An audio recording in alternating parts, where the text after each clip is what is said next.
बिस्मिल्लाहिर्रहमानिर्रहीम। Capacitors and capacitances. आज के इस लेक्चर में हम देखेंगे flash photography, capacitors, capacitances, parallel plate capacitors, spherical capacitors, cylindrical capacitors, condenser microphone, capacitors in series, capacitors in parallel और कैलकुलेशंस ऑफ कैपेसिटेंस। आइए हम शुरू करते हैं। Flash photography. फ्लैश फ़ोटोग्राफ़ी का एक डिवाइस है जिसमें आर्टिफिशियल लाइट क्रिएट की जाती है डार्क सीन को इल्यूमिनेट करने के लिए, और बहुत ही शॉर्ट इंटरवल ऑफ टाइम के लिए ये लाइट क्रिएट की जाती है at a temperature colour of 5500 kelvin. कैमरे का फ्लैश यूनिट एनर्जी को स्टोर करता है और फ्लैश यूनिट के अंदर एक कैपेसिटर मौजूद होता है जो एनर्जी को इलेक्ट्रिक फील्ड के अंदर स्टोर करता है। अगर चार्ज की मैग्नीट्यूड को डबल कर दिया जाए तो एनर्जी जो स्टोर होती है वो 4 टाइम्स हो जाती है according to this equation U = ½ Q²/C।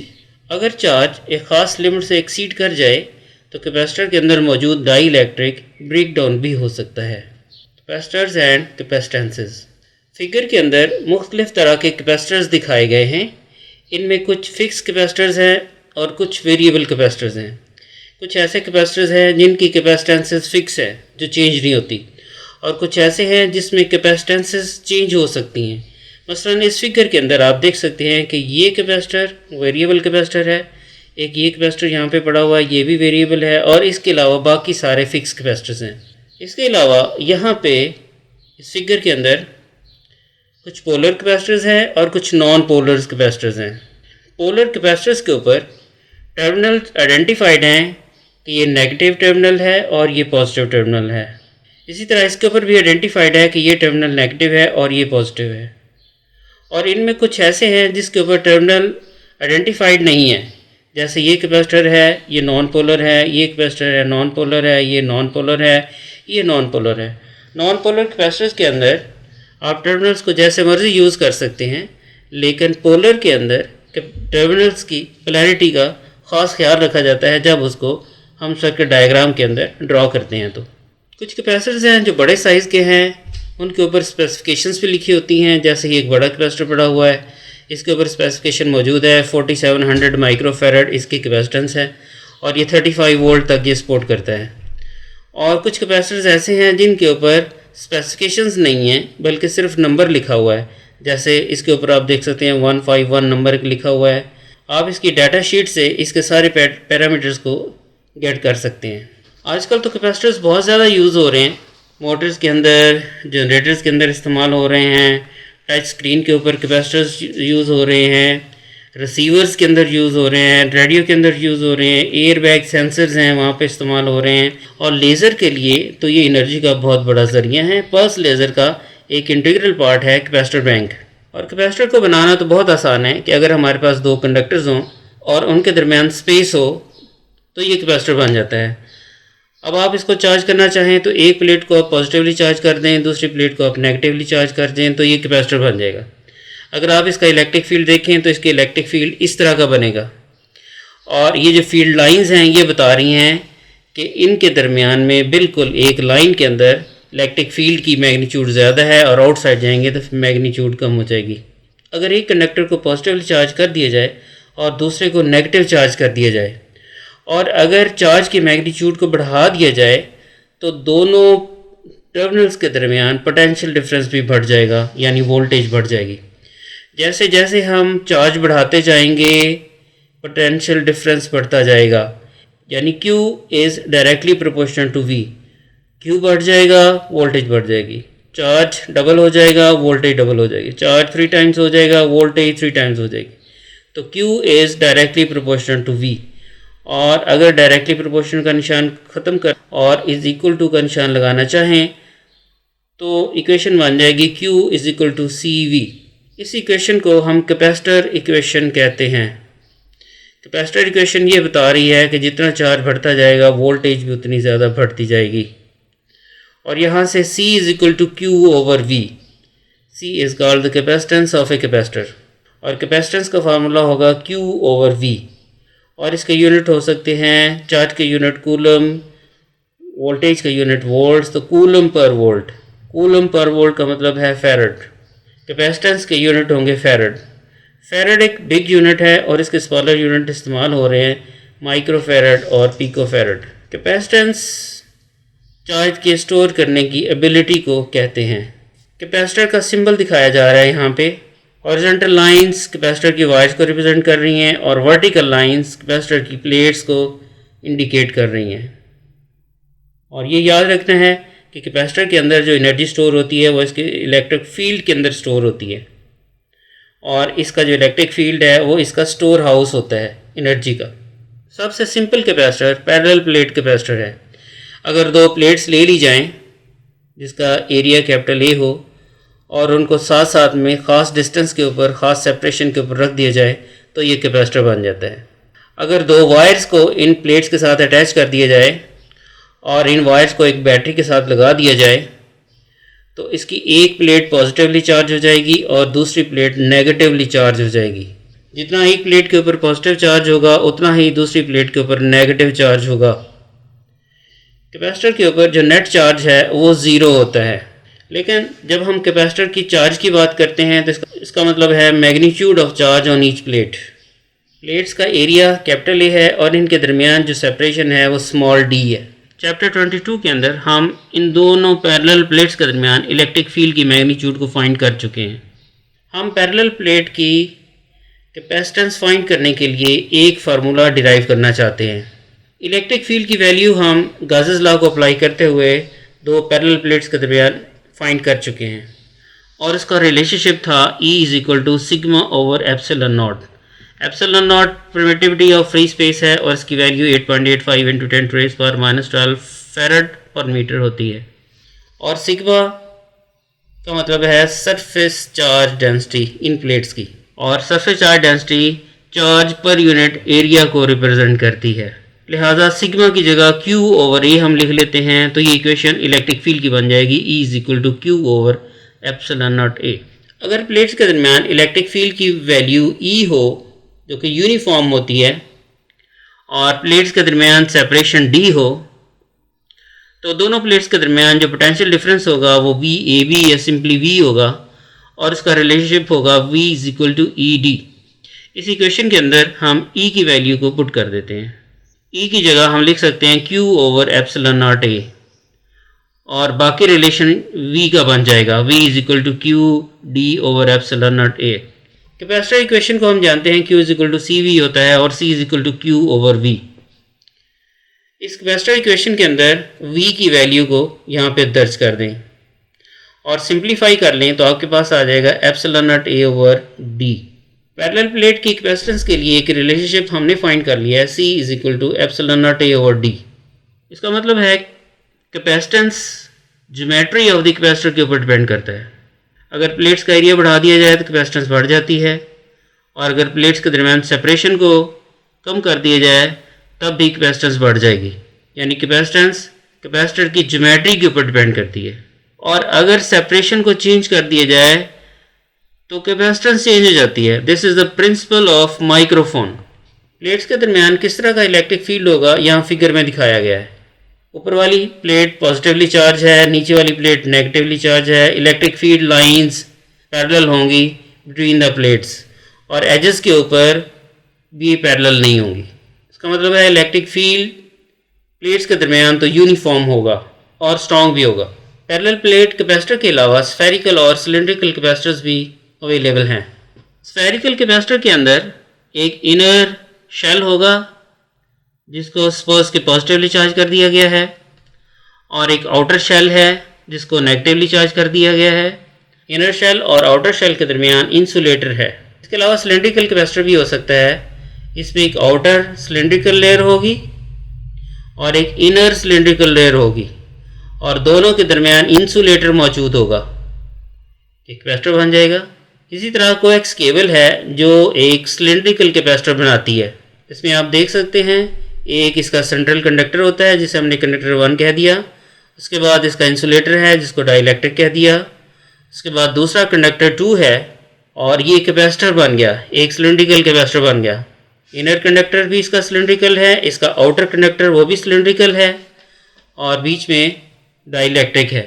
Condenser microphone. Condenser microphone sound waves को इलेक्ट्रिकल एनर्जी में कन्वर्ट करता है। कंडेंसर माइक्रोफोन के अंदर एक कैपेसिटर मौजूद है जिसकी दो प्लेट्स हैं, एक प्लेट उसकी फिक्स है और दूसरी मूवेबल प्लेट है। जब माइक्रोफोन के सामने साउंड क्रिएट की जाती है तो साउंड के कंप्रेशंस और रेयरफैक्शंस मूवेबल प्लेट को वाइब्रेट करवाते हैं और प्लेट्स की वाइब्रेशन की वजह से आप देख सकते हैं कि उसके दरमियान, दोनों प्लेट्स के दरमियान जो सेपरेशन डी है वो चेंज होता है। सेपरेशन चेंज होने से कैपेसिटेंस सी चेंज हो रहा है। क्योंकि प्लेट्स के दरमियान वोल्टेज कांस्टेंट है, वी कांस्टेंट है, सी चेंज हो रहा है, इसका मतलब है कि क्यू की वैल्यू चेंज होगी। जैसे ही कंडेंसर माइक्रोफोन के सामने बात की जाएगी, साउंड प्रोड्यूस की जाएगी, तो उसके साउंड प्रोड्यूस होने की वजह से कंडेंसर माइक्रोफोन का जो चार्ज क्यू की वैल्यू है वो चेंज हो जाएगी और कभी चार्ज फ्लो इन होगा कैपेसिटर के अंदर और कभी चार्ज फ्लो आउट होगा कैपेसिटर के अंदर। तो इस तरह जो साउंड एनर्जी है वो इलेक्ट्रिकल एनर्जी के अंदर कन्वर्ट हो जाएगी।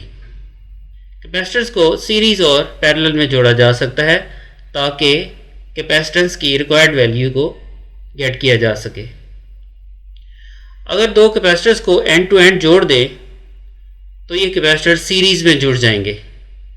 एक टर्मिनल ए है, एक टर्मिनल बी है, ए और बी के दरमियान एक पोटेंशियल डिफरेंस अप्लाई किया गया है, एक बैटरी अप्लाई की गई है और दरमियान में एक पॉइंट सी है। ए और सी के दरमियान एक कैपेसिटर है और सी और बी के दरमियान एक दूसरा कैपेसिटर है।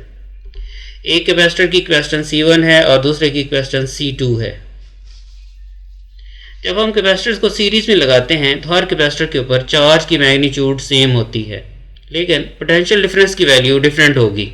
ए और सी के दरमियान और पोटेंशियल डिफरेंस होगा, सी और बी के दरमियान और पोटेंशियल डिफरेंस होगा, लेकिन इसका जो सम है वो इन दोनों के बराबर होगा।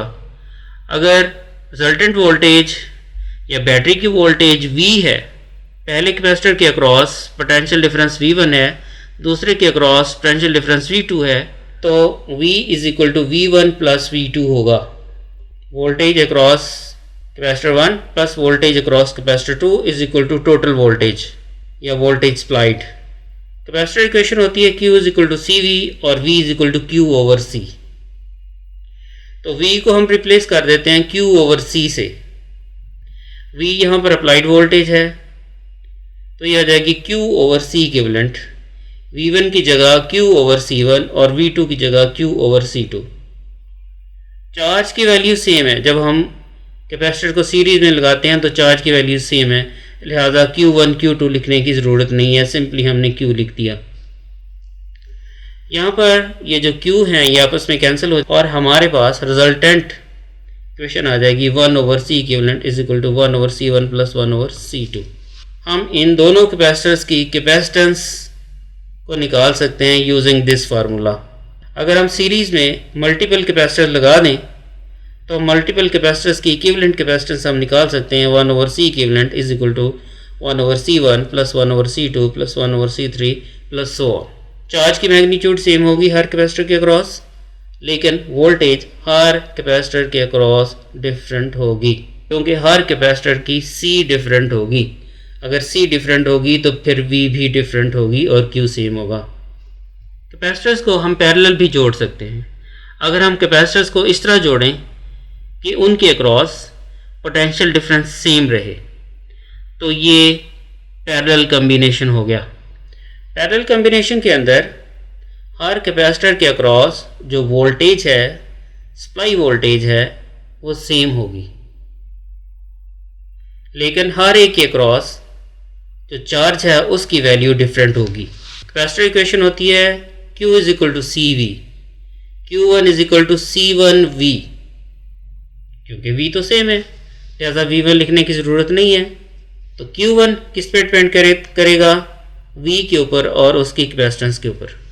अगर कैपेसिटेंस ज़्यादा होगी तो उसमें चार्ज भी ज़्यादा स्टोर हो जाएगा, अगर कैपेसिटेंस कम होगी तो उसमें चार्ज भी कम स्टोर होगा और V तो है ही कांस्टेंट पैरेलल कम्बिनेशन के अंदर।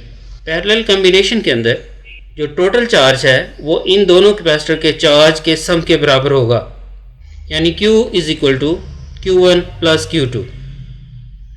कैपेसिटर इक्वेशन लगा दें, Q is equal to CV और Q के लिए C इक्विवेलेंट V और Q1 के लिए C1V और Q2 के लिए C2V।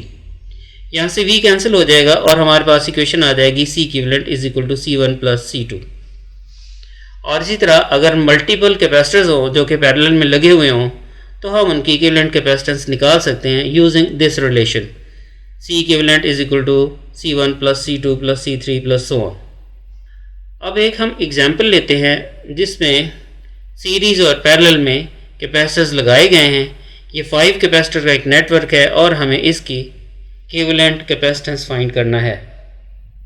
यहाँ पर देखें 5 कैपेसिटर्स हैं, इनमें से ये दोनों कैपेसिटर सीरीज़ में हैं, एंड टू एंड जुड़े हुए हैं। पहले हम इन दोनों को एक इक्विवेलेंट कैपेसिटर से रिप्लेस करते हैं। अगर कैपेसिटर सीरीज़ में होंगे तो हमारे पास फार्मूला होगा 1 over C equivalent is equal to 1 over C1 plus 1 over C2। यहाँ पर C1 और C2 की वैल्यू डाल देते हैं, एक की वैल्यू 12 है और एक की वैल्यू 6 है, तो हमारे पास C इक्विवेलेंट आ जाएगा 4 माइक्रोफेरेड। तो इन दोनों कैपेसिटर्स को हमने एक सिंगल कैपेसिटर से रिप्लेस कर दिया। 6 और 12 माइक्रोफेरेड के कैपेसिटर को सिंगल 4 माइक्रोफेरेड के कैपेसिटर से रिप्लेस कर दिया इक्विवेलेंट कैपेसिटर से। अब हमारे पास 5 से 4 कैपेसिटर रह गए। अब अगर आप गौर से देखें तो हमारे पास ये जो तीनों कैपेसिटर्स हैं ये तीनों पैरेलल में लगे हुए हैं और इनके यहाँ पर दोनों पॉइंट्स के ऊपर पोटेंशियल डिफरेंस सेम है। जब कैपेसिटर पैरेलल में होते हैं तो हम उनकी इक्विवेलेंट कैपेसिटेंस निकाल सकते हैं। इक्विवेलेंट कैपेसिटेंस का तो फार्मूला ही सिंपल है, C equivalent is equal to C1 plus C2 plus C3। तीनों कैपेसिटर सीरीज़ में हैं, एक 3 माइक्रोफेरेड का है, एक 11 का है और एक 4 माइक्रोफेरेड का है। हमने इन तीनों का सम कर लिया तो हमारे पास आ जाएगा 18 माइक्रोफेरेड। हम इन तीनों को रिप्लेस कर देंगे एक सिंगल इक्विवेलेंट कैपेसिटर से जो कि 18 माइक्रोफेरेड का होगा। अब हमारे पास सिर्फ 2 कैपेसिटर रह गए हैं, एक 18 वाला और एक 9 वाला। अगर आप गौर से देखें तो ये दोनों कैपेसिटर एंड टू एंड जुड़े हुए हैं यानी सीरीज़ में, और अगर 2 कैपेसिटर सीरीज़ में होते हैं तो हम इसका इक्विवेलेंट कैपेसिटेंस इस फार्मूले से निकाल लेते हैं, 1 over C equivalent is equal to 1 over 18 plus 1 over 9। इसको सिंप्लीफाई करेंगे तो इक्विवेलेंट कैपेसिटेंस हमारे पास आ जाएगी 6 माइक्रोफेरेड। तो आप इन दोनों को एक सिंगल कैपेसिटर से रिप्लेस कर सकते हैं और इन 5 कैपेसिटर नेटवर्क का जो इक्विवेलेंट कैपेसिटेंस आई है वो आई है 6 microfarad. Thank you very much for watching this video.